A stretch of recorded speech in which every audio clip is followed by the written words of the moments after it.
Ito yung nakuha natin sa Rosales. Flex natin. Flex natin yung nakuha natin sa Rosales. Yes sir. Ito may Ben Davis tayo na bonnet.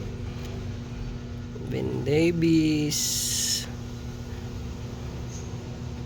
Next. Oops.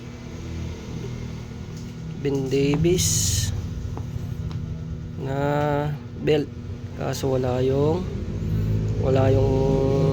ano niya dito, paglakan niya, pero ang ganda nito. Ito yung tag. Oops. Next, may nakuha tayong White Sox. Ang ganda nito.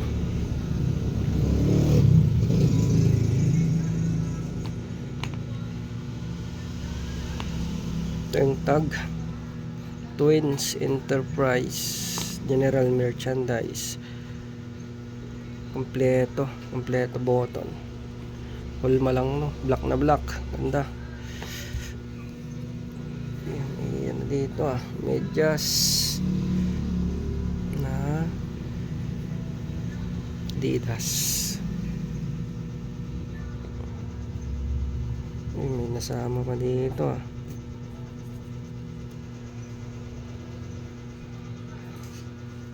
Nike. Doon sa mga naghahanap ng medyas, dito meron tayo ng basketball Nike. Next, Nike ulit,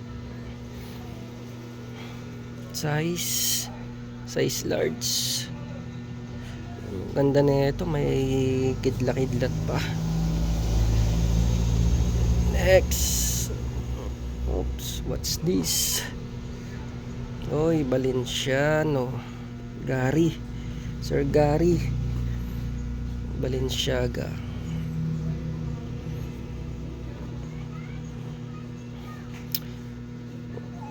For a world without hunger, sabi niya sa likod. Ito yung hashtag baby. Next, meron tayong ito, Nike Dry Fit. Yun, sa mga mahilig magbike niya, no? Dry Fit, sabi niya dito. Yan yung hashtag. Wala yung hashtag niya, pero goods to goods. Plus Rip and Dip, syempre. Rip and Dip baby. Size medium. Ganda ng back hit, mga boss. Yun, solid ng back hit. May mga minimal hairline lang siya, pero goods na goods naman. Yun, paabang at labhan muna natin siguro to. Labhan muna natin bago natin i-post. Yun, visit nyo lang sa wall ko. Ipopost ko yung mga yan sa Jorlan Villanueva at sa Jorlan the Seller Boy. Peace.